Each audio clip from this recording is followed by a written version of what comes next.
ताज्या बातम्यांसाठी महान करेला सबस्क्राइब करा आणि बेल आयकॉनला क्लिक करा। नशेखोरांनी काढले परत डोके वर। गुरुवार पेठेत कोयत्याने हल्ला, युवकाच्या हाताची 4 बोटे तोडली। सीसीटीव्ही मध्ये घटना कैद। मिरज येथील गुरुवार पेठेत गुरुवारी रात्री अज्ञात कारणावरून घडलेल्या भयंकर प्रकारात अरबाज मुजावर राहणार गवळी गल्ली मिरज या तरुणावर कोयत्याने हल्ला करण्यात आला। या हल्ल्यात त्याच्या हाताची 4 बोटे तुटून तो गंभीर जखमी झाला आहे। अरबाज हा मेडिकल डिस्ट्रीब्युटर असून मित्रासोबत खाटीक कापड दुकानाजवळ बसलेला होता। आफताब शेख राहणार मालगाव रोड हा मागे कोयता लावून तेथे आला आणि अचानक कोयत्याने अरबाजवर वार करण्यास सुरुवात केली।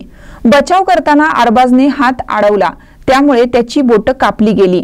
ही संपूर्ण घटना तेथील सीसीटीव्हीत कैद झाली असून पोलिसांनी तपास सुरू केला आहे। या घटनेमुळे परिसरात भीतीचे वातावरण निर्माण झाले आहे। महान न्यूजसाठी आदी माने, मिरज।